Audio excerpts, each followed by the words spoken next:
Құрметті депутаттар, Марқакөл ауданы мәслихатының 8-ші шақырылымының кезекті 40-ші сессиясының жұмысына 4 депутат мүшесі қатысып отыр. Қазақстан Республикасындағы жергілікті мемлекеттік басқару және өз басқару туралы Қазақстан Республикасы заңының 10-ші бабының 2-ші тармағына сәйкес аудандық мәслихаттың кезектен 40-ші сессиясы өз жұмысын бастауға құқылы. Сессияны ашу дауысқа саламын. Кім қолдайды? Қарсы, қалыс қалушы жоқ. Аудандық мәслихаттың кезектен 40-ші сессиясын ашық деп жариялайды. Қазақстан Республикасындағы жергілікті мемлекеттік басқару және өз басқару туралы Қазақстан Республикасы заңының 11-ші бабына сәйкес бүгінгі сессия жұмысында Марқакөл ауданының әкімі Рүстембек Нәбиұлы Кемеш, аудан әкімінің орынбасарлары, мекеме басшылары, ауылдық округ әкімдері, баспасөз ұйымы өкілдері, қоғамдық ұйым басшылары қатысып отыр. Сессия отырысы тікелей эфирде көрсетілуде. Құрметті депутаттар, бізге кезектен тыс 40-ші сессияның уақытша жұмыс органдары хатшылық пен санақ комиссиясы сайлауымыз қажет. Хатшылыққа Бауыржан Амантайұлын, санақ комиссиясына Алмат Төлебекұлын сайлауды ұсынамын. Басқа қарсылық бола ма? Дауысқа салайық. Кім қолдайды? Қарсы, қалыс қалушы жоқ, бір ауыздан бекітілді. Құрметті депутаттар, сессия қатысушылар Қазақстан Республикасының жергілікті мемлекеттік басқару және өз басқару туралы заңының 19-ші бабының 3-ші тармағының 1-ші тармақшасы негізінде және аудан әкімінің ұсынысына сәйкес бізге кезектен тыс 40-ші сессияның күн тәртібін бекітуіміз қажет. Сессияның күн тәртібін төмендегі мәселелер ұсынылады. Марқакөл ауылдық округінің 2026-28 жылдарға арналған аудандық бюджет туралы Марқакөл ауданы мәслихатының 2025 жылғы 23-ші желтоқсандағы нөмір 36-2 шешіміне өзгерістер енгізу туралы Мишель Марат Бүткеничтің Марқакөл ауылдық округінің әкімі бас маманы. Екінші сұрақ. Боран ауылдық округінің 26-28 жылдарға арналған бюджет туралы Марқакөл ауданы мәслихатының 2027 жылғы 23-ші желтоқсандағы 36-3 шешіміне өзгеріс енгізу туралы Мұрат Тұрғанбекұлы Әділбаев Боран ауылдық округі әкімінің. Үшінші сұрақ. Қалжыр ауылдық округінің 26-28 жылдарға арналған бюджет туралы Марқакөл ауданы мәслихатының 25 жылғы 23-ші желтоқсандағы нөмір 36-4 шешіміне өзгерістер енгізу туралы Махамбет Амантайұлы Омаровтың. Төртінші, Төсқайың ауылдық округінің 26-28 жылдарға арналған бюджет туралы Марқакөл ауданы мәслихатының 25 жылғы 23-ші желтоқсандағы нөмір 36-5 шешіміне өзгерістер енгізу туралы Эдуард Калич Аксубаев Төсқайың ауылдық округі әкімінің есебі. Бесінші, Ақбұлақ ауылдық округінің 26-28 жылдарға арналған бюджет туралы Марқакөл ауданы мәслихатының 25 жылғы 23-ші желтоқсандағы 36-6 шешіміне өзгерістер енгізу туралы Ардақ Ғалиқызы Тілеубаева Ақбұлақ ауылдық округі әкімінің сұрақтары қаралады. Күн тәртібі бойынша ескертулер, ұсыныстар бола ма? Дауысқа саламын. Кім қолдайды? Қарсы, қалыс қалушы жоқ. Сессияның күн тәртібі бекітілді. Бізге сессияның жұмыс регламентін бекітуіміз қажет. Бірінші және бесінші мәселелер бойынша әр баяндамашыға 5 минутқа дейін, сессия отырысының аяғындағы анықтамалар үшін, хабарламалар үшін 3 минутқа дейін берілсін. Осы регламентті дауысқа саламын. Кім қолдайды? Қарсы, қалыс қалушы жоқ. Регламент бекітілді. Сессияның күн тәртібін қарауға көшеміз. Бірінші күн тәртібіндегі бірінші мәселе Марқакөл ауылдық округінің 26-28 жылдарына арналған бюджеті туралы Марқакөл ауданы мәслихатының 2025 жылғы 23-ші желтоқсандағы 36-2 шешіміне өзгерістер енгізу туралы сөз Марқакөл ауылдық округі әкімі аппаратының бас маманы Мишель Марат Бүткенұлына беріледі. Құрметті Рүстембек Нәбиұлы, Мағриб Жамалханұлы, құрметті депутаттар және сессия қатысушылар. Марқакөл ауылдық округінің 26 жылғы бюджет көлемі 428 миллион 390 теңгені құрайды. Оның ішінде жергілікті атқарушы аудандық шығындарға арналған резерв есебінен бөлінген қаражат 55 миллион 542 мың теңге. Аудандық бюджеттен бөлінген қаражат 373 миллион 348 мың теңге. Қабылданған міндеттемелер 29 миллион 438 мың теңге. Бюджеттік кіріс бөлігінің орындалуы байланысты жергілікті бюджет қаражатын қысқарту көзделеді. Қысқартылатын қаражат мөлшері 343 миллион 930 мың теңге. Облыстық бюджеттен шығындардың орнын толтыруға 8 айға облыстық бюджет қаражаты есебінен 288.388.000 теңге сомасында қаражат көзделеді. Бұдан басқа жобаларды іске асыруға 138.347.000 теңге сомасында қаражат көзделген. Елді мекендердегі көшелерді абаттандыру бағдарламасы бойынша 6 миллион теңге қарастырылған. Оның ішінде Ақжайық ауылындағы көшелерді жарықтандыруға 3,5 километр бойынша сараптамалық жұмыстар, жобалық, сметалық құжаттарды әзірлеу үшін 4 миллион теңге қарастырылған. Көшелерді жарықтандыру тіректерін безендіруге 2 миллион теңге қарастырылып отыр. Елді мекендерді абаттандыруға және көгалдандыру бағдарламасы бойынша 116.524.000 теңге қарастырылған. Оның ішінде контейнер алаңдарын салуға, контейнер қойылымға 10 миллион теңге. Жеңіс саябағын абаттандыруға 15 миллион теңге. Қайнар ауылында мал қамайтын орнату және айыппұл тұрағын орнату үшін 10 миллион. Марқұл ауылында ойын алаңдары мен футбол алаңына ағымдағы жөндеу жұмыстарын жүргізуге 9 миллион 829.000 теңге қарастырылған. Марқұл ауылында Марқұл айлау стелласын ағымдағы жөндеу жұмыстарына 7 миллион теңге қарастырылып отыр.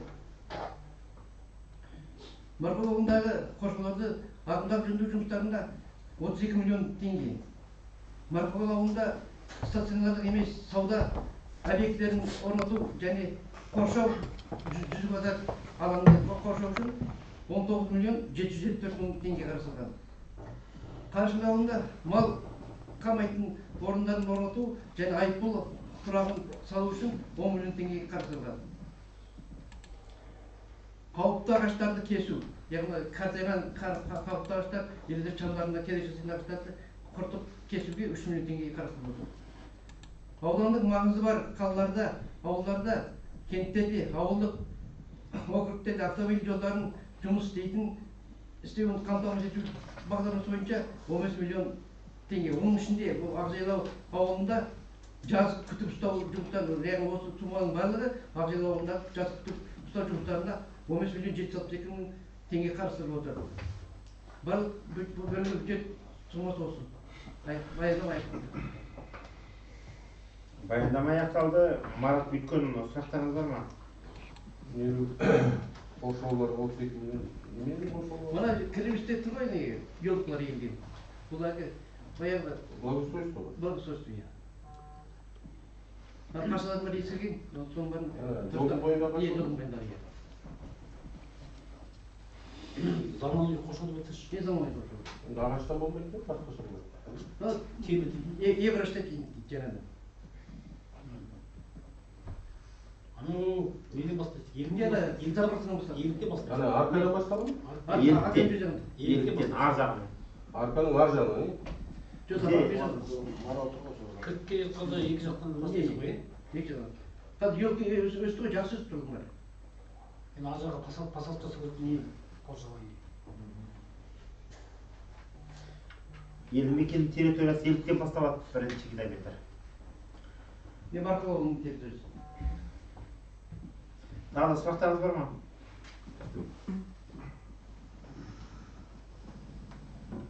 Аталған мәселеде тұрақты комиссия отырысында қаралып жан-жақты талқыланған болатын. Марқакөл ауылдық округінің 26-28 жылдарына арналған бюджеті туралы Марқакөл ауданы мәслихатының 25 жылғы 23 желтоқсандағы 36-2 шешім өзгеріс енгізу туралы шешім жобасы. Құрметті депутаттар, сіздердің қолдарыңызда бар. Осы мәселе бойынша алып қосарларыңыз бола ма? Шешімді қабылдау туралы ұсыныс бар. Дауыс берулерді сұраймын. Кім қолдайды?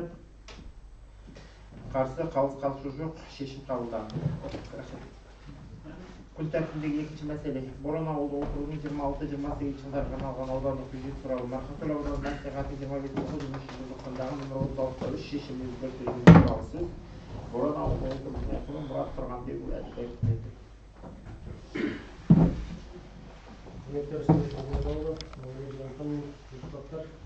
және сессияға қатысушы әріптестер. 2026 жылғы 1 мамырдағы жағдай бойынша Боран ауылдық округ әкімі аппараты мемлекеттік мекемесінің нақтыланған жоспары 283 миллион 530 мың теңгені құрады.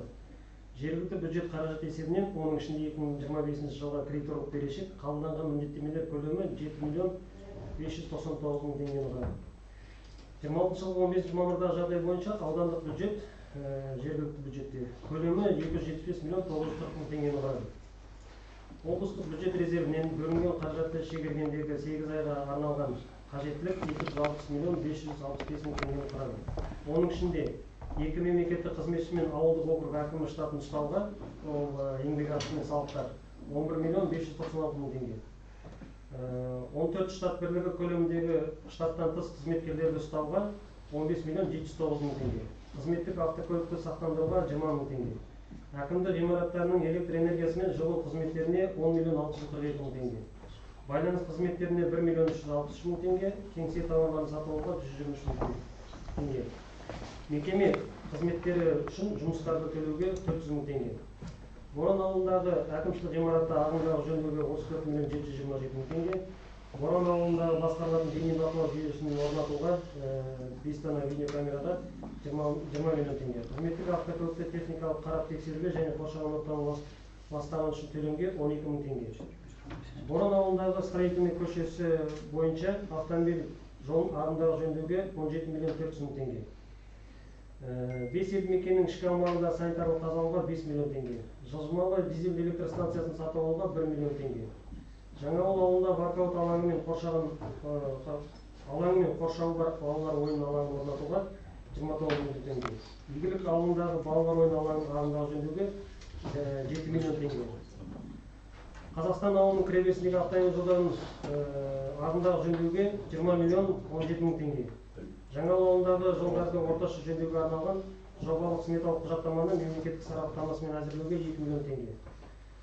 Қазақстан игілік Жаңаауыл ауылдарында мал өткелдерін орнатуға 21 миллион теңге болжамдалған. Біздікі басқа, сіздікі басқа болмайды. Ішіндегі Боран ауылы округінде қоқыс көлігінің қоршауға алып тасталды. У нас другой, а у него другой. Қай жерінде? Оның ішіндегілері толық суммасы бір қалыпты қалып отыр, нелерін қалдырды. Ішіндегі алып салғандар бар. Баяндамай қалды. Құрметті депутаттар, баяндамай қалды, сұрақтарыңыз бар ма?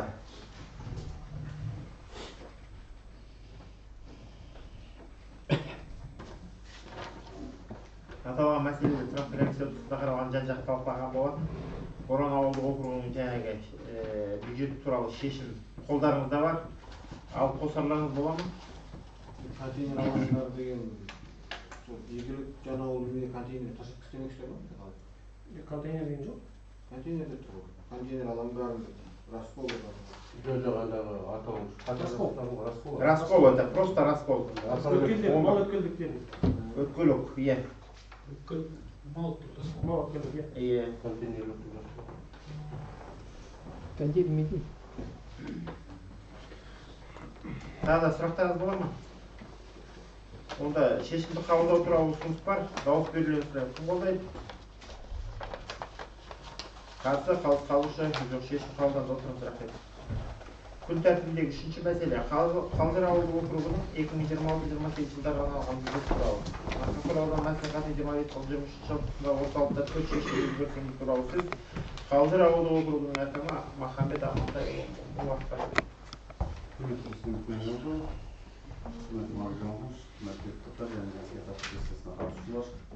Марқакөл ауданы Қалжыр ауылдық округінің 26-28 жылдарға арналған бюджеттің қарастыру кезінде 26 жылға бюджет 308 миллион 833 мың теңгені құрады. Соның ішінде жергілікті атқарушы органның шығындарға арналған резерв есебінен бөлінген 13 миллион 441 мың теңге, аудандық бюджет бөлімінің қаражат қабылданған міндеттемелер 7 миллион 251 мың теңге, аудандық бюджет кіріс бөлімінің орындалуына байланысты бюджет қаражатын қысқарту көзделген. Қысқартылған қаражат мөлшері 280 миллион 999 мың теңгені құрайды. Облыстық бюджеттен шығындарды өтеуге алдағы 8 ай облыстық бюджеттен қаражат есебінен 68 миллион 336 мың теңгені сомасы қаражаттың көзделуде. Жалпы сипаттағы мемлекеттік қызметтер 33 миллион 751 мың теңгені, оның ішінде ауылдық округ әкімнің қызметін қамтамасыз етуге жөніндегі қызметтер үшін 32 миллион 751 мың теңге, оның ішінде 7 мемлекеттік қызметтер және 9 техникалық персонал, мемлекеттік органның күрделі шығыстарына жылжымалы дизель электр станциясын сатып алуға 1 миллион теңге.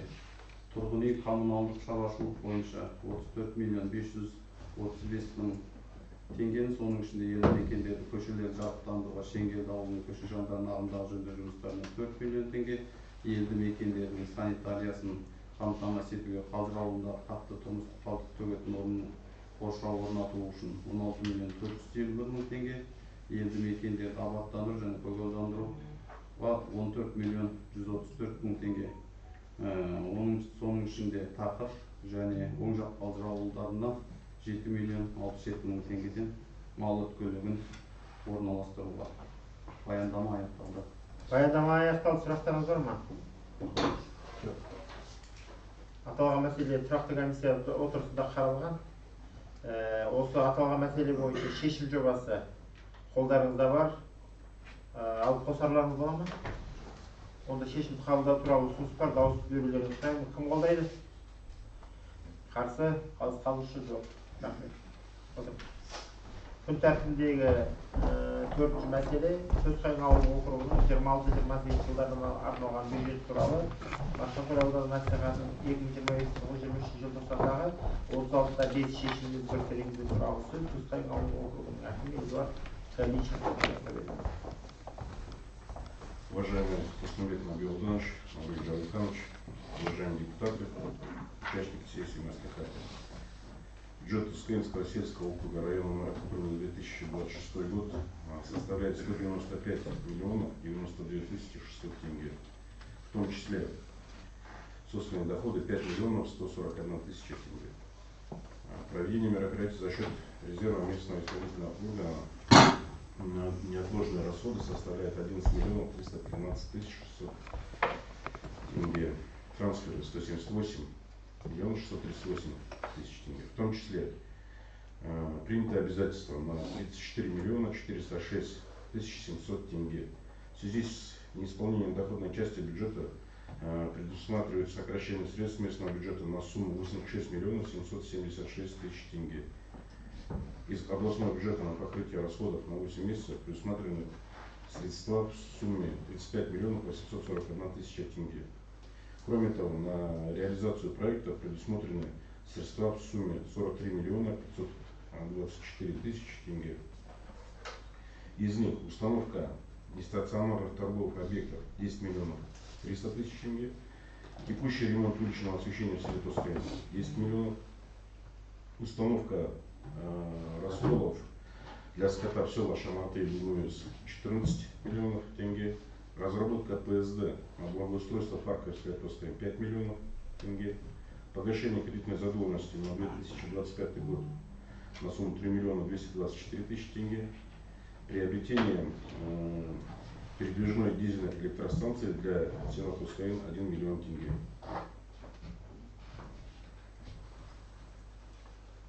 Баяндама аяқталды. Сұрақтарыңыз бар ма? Эдуард Галичев.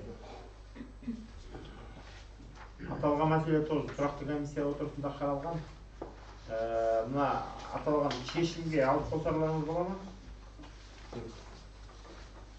Шешімді қабылдау туралы ұсынысты кім қолдайды? Қарсы? Қалыс қалушы жоқ. Шешім қабылданды. Рахмет. Күн тәртібіндегі 5-ші мәселе Ақбұлақ ауылдық округының 2026-28 жылдарға арналған аудандық бюджет туралы Марқакөл ауданы мәслихатының 25-23 желтоқсандағы нөмір 36 шешімін өзгерістер енгізу туралы сөз Ақбұлақ ауылдық округының әкімі Ардақ Алиқызы Бекбайға беріледі. Қайырлы күн, құрметті Тоснабек Набиулдаұлы, Маврик Джавлиханович, депутаттар және мәслихат сессиясына қатысушылар. Ақбұлақ ауылдық округінің 2026-28 жылдарға арналған бюджетіне өзгерістер енгізу бойынша түсіндірме жазбаны айтуға рұқсат етіңіздер. 2026 жылға арналған Марқакөл ауданы Ақбұлақ ауылдық округінің бюджеті 120.263.100 теңгені құрады. Оның ішінде меншіктік кірістер 1.702.000 теңге, трансферттер 108.475.000 теңге, жергілікті атқарушы органның шығындарға арналған резерв есебінен іс-шараларды жүргізуге 9.786.100 теңге. Жалпы қабылданған міндеттемелер сомасы 16.537.000 теңге. Бюджеттің кіріс бөлігі орындалмауына байланысты жергілікті бюджет қаражатынан 52.860.000 теңгеге қысқарту қарастырылуда. Облыс бюджетінен 8 айға шығындарды өтеуге 66.666.000 теңге қарастырылды. Оның ішінде Ақбұлақ ауылдық округ ауылында футбол алаңын орнатуға 20 миллион теңге, дизель электр станциясын сатып алуға 1 миллион теңге, ауылдық округ жолдарын қысқы күтіп ұстауға 3.449.000 теңге. Аталған жобаларды іске асыруға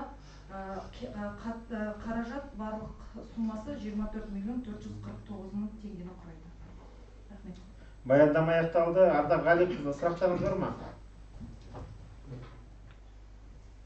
Аталған мәселе бойынша шешім жобасы қолдарыңызда бар.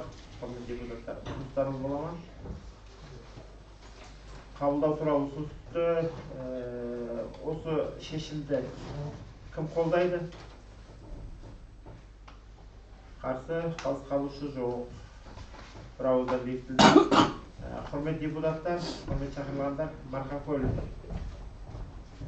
ауданы кезекті 40 сессиясының күн тәртібі толық қаралды. Сұрақтарыңыз, ұсыныс пікірлеріңіз бола ма? Онда сөз Марқакөл ауданы әкімі Рүстембек Нәбиолдаұлы Шемешевке беріледі.